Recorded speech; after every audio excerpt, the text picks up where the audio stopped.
ہر نبی کے زمانے کے اندر ہم دیکھتے ہیں کہ اللہ اسی وقت نبی کو بھیجتا ہے جب اس معاشرے کے اخلاق رذیلہ جو ہیں وہ انتہا درجے کی پستی میں جا چکے ہوتے ہیں، انتہا درجے پر معاشرے کے اندر جو ہیں وہ سماجی بیماریاں جو ہیں، سماجی برائیاں جو ہیں وہ ایک بیماری کی شکل اختیار کر چکی ہوتی ہیں۔ رسول رحمت صلی اللہ علیہ وسلم کا زمانہ جو ہے جب ہم اس کو بھی دیکھتے ہیں تو بلا مبالغہ انسانی تاریخ کا اخلاق کے اعتبار سے جو پست ترین معاشرہ تھا، اللہ نے اس پست ترین اخلاقی قدروں کے اعتبار سے معاشرے کے اندر اپنا سب سے عظیم الشان اخلاق والا رسول بھیجا۔ سو ہم دیکھتے ہیں کہ خود قرآن حکیم رسول رحمت صلی اللہ علیہ وسلم کی یعنی اخلاق حمیدہ کی تعریف کرتے ہوئے یہ کہتا ہے کہ بے شک ہم نے آپ کو خلق عظیم عطا کیا ہے، اور یہ جو خلق عظیم ہے بے شک یہی خلق جامع ہے، یعنی کائنات کے اندر انسانی رویوں کے ذیل میں جتنی بھی خوبیاں جن کا انسان تصور کر کے یہ کہہ سکتا ہے کہ یہ رویے اگر ہر دو لوگوں کے درمیان، ہر دو خاندانوں، ہر دو قبائل کے درمیان، حتیٰ کہ ہر دو مملکتوں کے درمیان قائم ہو جائیں، جن رویوں کی بنیاد پر ہم کہہ سکتے ہیں کہ یہ ان سب کے درمیان محبت کا ذریعہ بن سکتے ہیں، راحت کا ذریعہ بن سکتے ہیں، گویا جن رویوں کو ہم خوبی کے رویے کہہ کے پیش کر سکتے ہیں وہ سارے کے سارے رویے میرے اور آپ کے کریم رسول صلی اللہ علیہ وسلم کی زندگی میں درجہ کمال پر ہمیں نظر آتے ہیں۔ آپ تصور کیجئے نا کہ حضور ایک ایسے معاشرے کے اندر آئے ہیں جس معاشرے کا عالم یہ ہے کہ جہاں پر جب کوئی شخص سفر کر کے واپس آتا ہے تو سفر کر کے واپس آنے کے بعد مجلس آرائی ہوتی ہے اور اس سے احوال پوچھا جاتا ہے کہ تم جہاں گئے تھے اس قبیلے کا، اس علاقے کا کوئی حال ہم سے شیئر کرو۔ وہ وہاں کا جب حال بیان کرنے لگتا ہے اور عمومی گفتگو کرتے ہوئے ان کے محاسن، ان کی تعریف بیان کرتا ہے تو لوگ اونگنا شروع کر دیتے ہیں۔ اور جو گلف ہسٹورین ہیں جنہوں نے عرب شریف کے حوالے سے تاریخ مرتب کی، انہوں نے ان کے اخلاق کی حالت کا یہ ہمیں بتایا کہ جب کوئی وہی شخص جب اپنے میزبانوں کے عیب بیان کرنا شروع کرتا تھا تو لوگ ایک دم جو ہے وہ تازہ دم ہو جایا کرتے تھے اور اس کے قریب آ جایا کرتے، اور اس کے بیان کرنے پر نہ صرف یہ کہ اس کو داد و تحسین دیتے بلکہ ایک درجہ آگے جا کر جب ان کے عیب سنتے تو اس کے اوپر جسے کہتے ہیں نا آوازیں کسنا اور مذاق کرنا اور ان کو حقارت کی نگاہ سے ان کے بارے میں حقارت آمیز جو کامنٹس ہیں وہ پاس کرنا شروع کر دیتے۔ اس معاشرے کے اندر رسول اللہ صلی اللہ علیہ وسلم کا عالم یہ تھا کہ حضور نہ صرف یہ کہ عیب بیان نہیں کرتے تھے بلکہ اگر کسی کا عیب ان تک پہنچتا تھا تو اسے سننا بھی پسند نہیں فرماتے تھے۔ نتیجتاً ہم یہ دیکھتے ہیں کہ وہ معاشرہ جہاں پر لوگوں کی عیب جوئی ایک فخر کے طور پر، ایک صلاحیت کے طور پر بیان کیا جاتا تھا، جیسے آج ہم کہتے ہیں نا فلاں شخص کی آبزرویشن بڑی اچھی ہے، اس کا مشاہدہ بڑا کمال کا ہے، اس معاشرے میں جو آدمی کسی دوسرے قبیلے کا عیب اچھے انداز میں بیان کرتا تھا تو اس کے بہترین مشاہدے کی اسے داد دی جاتی تھی۔ ایسے معاشرے کے اندر رسول اللہ صلی اللہ علیہ وسلم نے ایسا اپنے اخلاق کریمہ کی بنیاد پر اپنے عمل سے، اپنے قول سے، اپنے فعل سے ایسی تربیت فرمائی کہ آپ کے ساتھ جڑنے والے جو لوگ تھے ان سب کا عالم یہ تھا کہ وہ اس معاشرے کے بہترین اعلیٰ اخلاق کے نمونہ کے طور پر نہ صرف اس زمانے کے لیے مینارہ نور بنے بلکہ رہتی دنیا کے سارے انسانوں کے لیے ان کے اخلاق اور کردار کے اندر ایک مستقل ہدایت نامہ جو ہے وہ موجود ہے۔ ٹھیک ہے، اور وہی ہمارے لیے رہنمائی کا باعث بن سکتا ہے۔ ڈاکٹر صاحب، مفتی صاحب، آپ اگر اس چیز پہ روشنی فرما دیں کہ قرآن مجید میں بھی کیا ہمیں اس بات کی تلقین کی گئی ہے کہ اعلیٰ اخلاق جو ہے وہ اپنانے چاہیے، اور پھر حدیث مبارکہ میں ہمیں کیا اس بات کی طرف اشارہ کیا گیا؟ بسم اللہ والصلاة والسلام علی رسول اللہ وعلی آلہ واصحابہ اجمعین الی یوم الدین۔ سب سے پہلی بات تو یہ ہے کہ اللہ تعالیٰ نے ہمارے نبی پاک صلی اللہ علیہ وسلم کے بارے میں فرمایا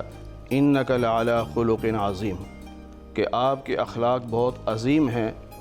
اگر ہم گرامر کے لحاظ سے دیکھیں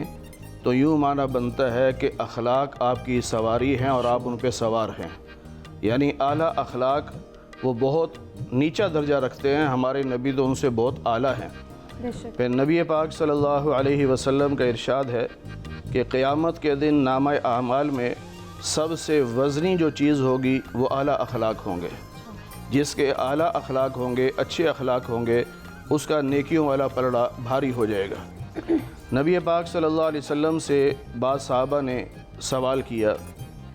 کہ ایک عورت ہے جو نمازیں بہت پڑھتی ہے، نفل بھی پڑھتی ہے،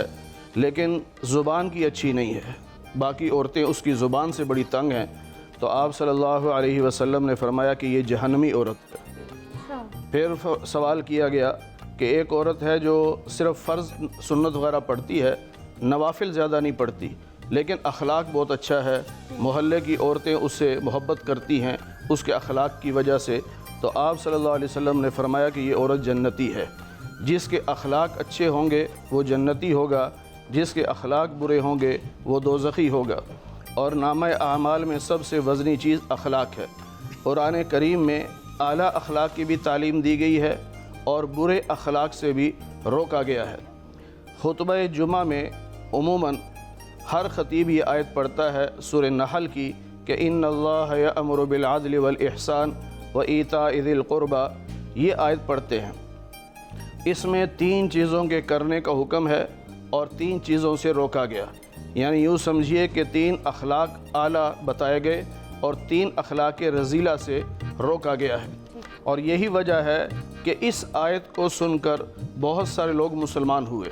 جو بہت صاحب علم لوگ تھے وہ نبی پاک صلی اللہ علیہ وسلم کے پاس آئے اور آپ نے یہ ایک آیت پڑھ کے سنائی، اس ایک آیت کو سن کر ہی وہ مسلمان ہو گئے۔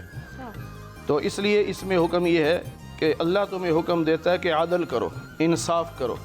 عدل اور انصاف یہ اعلیٰ اخلاق میں سے ہے، اور اس کے برعکس اگر ہم چلے جائیں کہ کوئی آدمی ظلم کرتا ہے، ناانصافی کرتا ہے، تو یہ اخلاق رذیلہ ہیں۔ اور اسی طرح اللہ تعالیٰ فرماتے ہیں کہ احسان کرو۔ احسان کا معنی ایک تو یہ ہے کہ لوگوں پر احسان کرنا،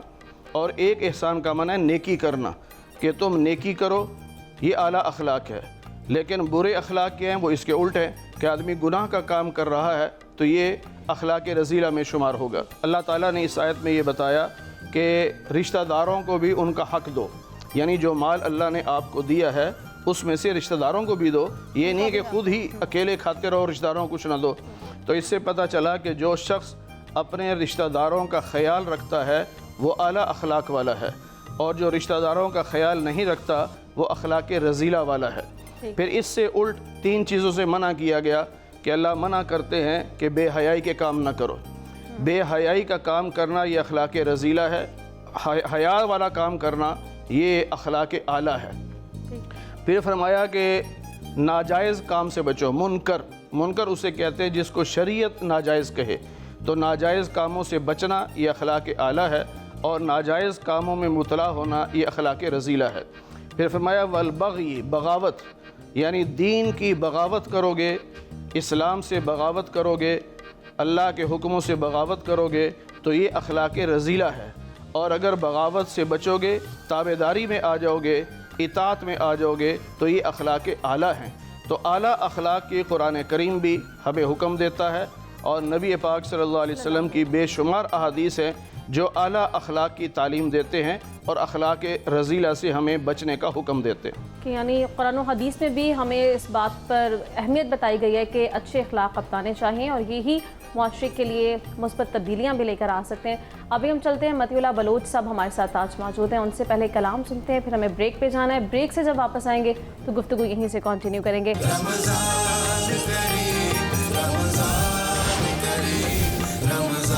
ویلکم بیک۔ بریک پہ جانے سے پہلے مطیع اللہ بلوچ صاحب ہمارے ساتھ موجود تھے اور ان سے ہم نے بہت ہی پیارا کلام سنا۔ بہت شکریہ مطیع اللہ صاحب آپ کا، مزید کلام بھی آپ سے سنیں گے۔ ناظرین، ایک بار گفتگو کی جانب پھر بڑھتے ہیں اور موضوع پر آ جاتے ہیں۔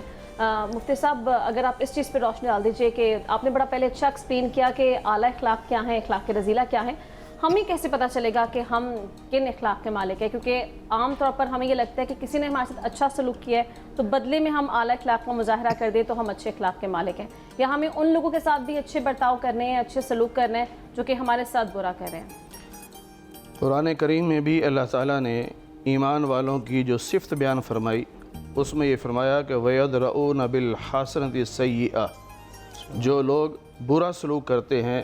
ایمان والے ان کے ساتھ بھی اچھا سلوک کرتے ہیں، اور اسی کو اخلاق اعلیٰ کہا گیا ہے کہ لوگ تمہارے ساتھ کیسا سلوک کرتے ہیں تم اس کو نہ دیکھو، تم اپنا سلوک اپنا رویہ اچھا رکھو۔ اور نبی پاک صلی اللہ علیہ وسلم نے بھی فرمایا کہ جو تم سے رشتہ توڑے تم اس سے رشتہ جوڑو، اور جو تمہیں محروم کرے یعنی تمہارا حق دبائے تم اس کو حق دو، یعنی جہاں تمہاری ذمہ داری بنتی ہے تم یہ نہ سمجھو کہ اس نے میرا حق دبایا تو میں بھی دبا لوں، تو پھر تو برابری ہوگی، پھر اخلاق تو نہ ہوئے۔ تو تم اس کی یعنی وہ روک رہا ہے چیزوں کو، نہیں دے رہا لیکن تم اس کو دو، اس کو اخلاق اعلیٰ کہتے ہیں۔ اگر ہم سورہ حجرات کو پڑھیں تو اس میں بہت سارے اخلاق کا ذکر ہے، اور اخلاق رذیلہ سے منع کیا گیا ہے۔ مثلا سب سے پہلے اللہ تعالیٰ نے یہ فرمایا کہ لا یسخر قوم من قوم، کوئی کسی کا مذاق نہ اڑائے۔ مذاق اڑانا یعنی کسی کو ڈی گریڈ کرنا یہ بری بات ہے۔ اللہ فرماتے ہیں کہ ہو سکتا ہے جس کا تم مذاق اڑا رہے ہو اللہ کی نظر میں وہ تم سے زیادہ محبوب ہو۔ یہ تو اللہ کو پتہ ہے، ہم اسے ڈی گریڈ کر رہے ہیں لیکن اللہ کی نظر میں وہ بہت اعلیٰ ہو۔ اسی طرح کسی کو برے القابات سے مت پکارو، برے نام مت لو، کسی پر الزام مت لگاؤ۔ پھر فرمایا کہ اکثر بیٹھ کر سوچتے رہنا دوسروں کے بارے میں، ویسے ہی خیالات میں گم رہنا، وہ ایسا ہے، وہ ایسا ہے، وہ ایسا ہے، یہ ایسا ہوگا، تو یہ سوچ دوسروں کے بارے میں ایسی نہیں ہونی چاہیے، اس لیے کہ ان بعض الظن اسم، بہت سارے خیالات ایسے ہیں جو گناہ میں چلے جاتے ہیں، یعنی بندہ سوچتا سوچتا گناہ میں مبتلا ہو جاتا ہے۔ پھر فرمایا کہ ولا تجسسوا، لوگوں کی جاسوسیاں مت کرتے پھرو۔ اور اس پہ میں ایک واقعہ بھی سناؤں گا کہ حضرت عمر رضی اللہ تعالی عنہ کا مزاج تھا کہ رات کے وقت مدینہ منورہ میں گشت فرماتے تھے کہ کسی کوئی پریشانی تو نہیں۔ تو ایک دن آپ نے دیکھا کہ ایک گھر میں سے کچھ آوازیں آ رہی ہیں، تو آپ نے دیوار پہ سے جھانک کر دیکھا تو ایک آدمی شراب پی رہا تھا۔ آپ نے اس وقت کچھ نہیں کہا، صبح اپنی عدالت میں بلا لیا۔ جب وہ صاحب آئے تو آپ نے کہا تم رات شراب پی رہے تھے؟ اس نے کہا جی آپ کو کیسے پتہ؟ تو حضرت عمر رضی اللہ تعالی عنہ نے فرمایا کہ رات میں گشت پہ تھا تو میں نے دیوار کے اوپر سے جھانک کے دیکھا تو تم شراب پی رہے تھے۔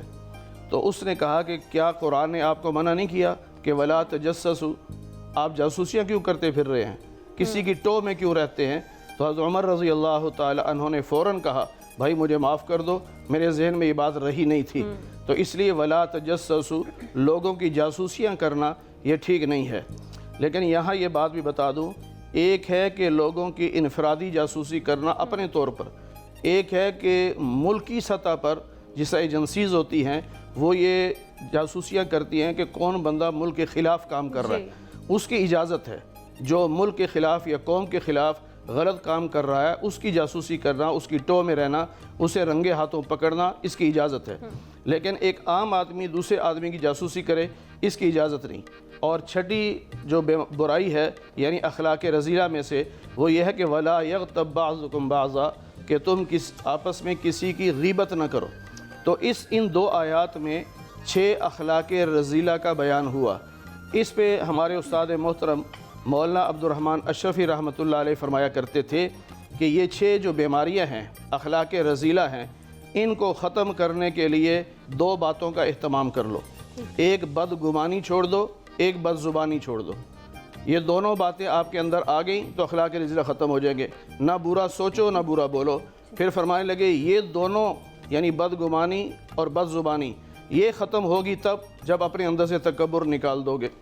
تو ایک بیماری ہے تکبر، جس کی وجہ سے آگے انسان اخلاق رذیلہ میں ملوث ہو جاتا ہے، مبتلا ہو جاتا ہے۔ جب اپنے اندر سے تکبر نکال لے گا تو اخلاق رذیلہ نکل جائیں گے، اور عاجزی جب پیدا کرے گا تو اعلیٰ اخلاق اس کے اندر پیدا ہوں گے۔ بہت شکریہ مفتی صاحب۔ ڈاکٹر صاحب آپ کو بھی شامل گفتگو ایک بار پھر سے کریں تو آپ ان چیزوں کی نشاندہی کر دیجئے جو کہ اخلاق رذیلہ میں آتی ہیں، کون کون سے عیوب شامل ہیں، اور جیسے مفتی صاحب ابھی کہہ رہے تھے کہ کسی کا مذاق اڑانا یہ بھی اخلاق رذیلہ میں آتا ہے۔ بعض اوقات ہوتا یہ ہے کہ ہم جن محفلوں میں بیٹھے ہوتے ہیں تو دوسروں کی رضامندی کے ساتھ ہی مذاق کیا جا رہا ہوتا ہے، ایک شخص کا مذاق اڑایا جا رہا ہوتا ہے، تو یہ بھی اخلاق رذیلہ میں آئے گا۔ بے شک ایسا ہی ہے، جیسے قبلہ مفتی صاحب نے فرمایا، خود قرآن حکیم کا کیا خوبصورت اس نے بیان ہے اور کیا اعلیٰ درجے کی ہدایت کا ذریعہ ہے، کتنا کھول کھول کر ہمیں خیر اور شر کے درمیان امتیاز عطا کرتا ہے، ہماری رہنمائی کرتا ہوا نظر آتا ہے۔ جب ہم اخلاق رذیلہ کی بات کرتے ہیں تو میں دین کے ایک طالب علم کے طور پر، سماجیات کے ایک طالب علم کے طور پر یہ سمجھتا ہوں کہ یہ سارے عیب اپنی جگہ پہ مسلمہ ہیں، ان سب کا نقصان فرد کو بھی ہوتا ہے اور معاشرے کو بھی ہوتا ہے، اس سے کوئی انکار نہیں، لیکن ایک عیب ایسا ہے جو شاید ان سارے عیوب کی بنیاد بن سکتا ہے۔ اگر ہم اسے ان ساروں کی بیس کہیں، بنیاد کہیں تو شاید غلط نہ ہو۔ ایک بہت بڑی تعداد میں جو سیئات ہیں، گناہ ہیں، ان کا راستہ کھولنے کا ذریعہ، اس راستے کو جو ہے انسان کے لیے آسان کرنے کا ذریعہ بنتا ہے۔ اور اخلاق رذیلہ میں بھی اگر ہم ان کی ایک ترتیب بنائیں تو شاید بہت اونچے درجے پہ جس کا نام لیا جا سکتا ہے، جس بیماری اور علت کا نام لیا جا سکتا ہے، وہ جھوٹ ہے۔ ہمارے معاشرے کے اندر ہم دیکھتے ہیں کہ